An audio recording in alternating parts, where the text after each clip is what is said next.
Hello, আসসালামু আলাইকুম। চলে আসলাম নতুন আরেকটা রেসিপি নিয়ে।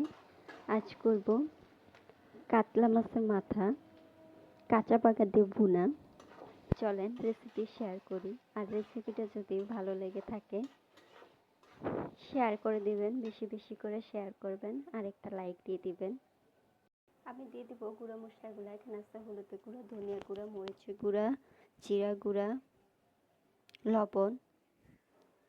যেহেতু মাছটা তাজা হলে দিবেন না, আদা রসুন বাটা দিবেন না। যদি আপনারা আদা রসুন বাটা খান তাহলে দিতে পারেন, তবে মাছ ফ্রেশ হলে কখনো আদা রসুন বাটা দিবেন না। এটা আদা রসুন বাটা ছাড়াই এটা খেতে অসম্ভব ভালো হয়।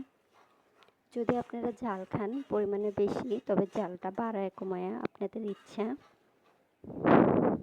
তবে অনেকে তরকারিতে আদা রসুন খেতে পছন্দ করে, সেটা দিতে পারেন, সেটাও সমস্যা নেই। তবে আমি দিব না। আমি এখন মশলাটাকে ভালো করে কষিয়ে নেব।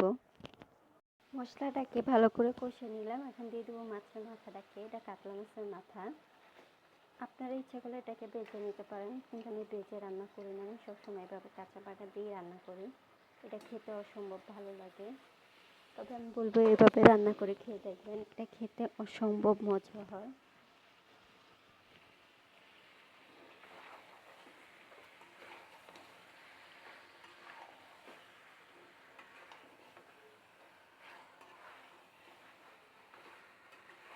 এটাকে এখন কষতে দিয়ে দিব কিছুক্ষণের জন্য, ডেকে রেখে দেবো। এটা কষে নিজে নিজে এটা কষানিতে হাফ সিদ্ধ হয়ে যাবে মাছের মাথাটাকে।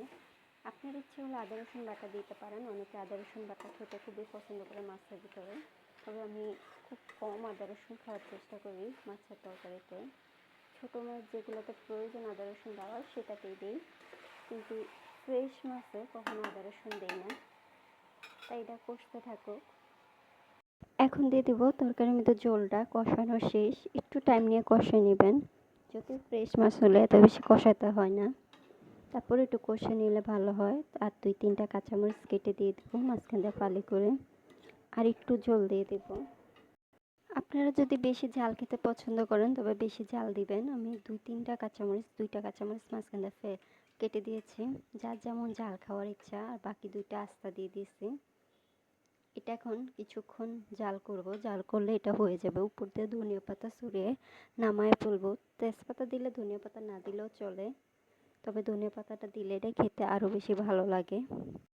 এখন দিয়ে দিব ধনিয়া পাতা, যেহেতু তরকারিটা হয়ে গেছে। তবে আমি বলবো এভাবে রান্না করে খেয়ে দেখবেন, খেতে অসম্ভব মজা হয় তরকারিটা। এটা ছোটো বড়ো সবাই খুবই পছন্দ করবে এভাবে মাছের মাথা রান্না করলে। তবে যে কোনো মাছ এভাবে কাঁচা পাকাতে রান্না করে খেয়ে দেখবেন, খেতে অসম্ভব ভালো হয়। যেহেতু আমাদের বাসার সবাই এভাবে খুবই পছন্দ করে, মুগ ডাল দিয়েও পছন্দ করে, এভাবেও পছন্দ করে। এই তো আমার রান্না কমপ্লিট।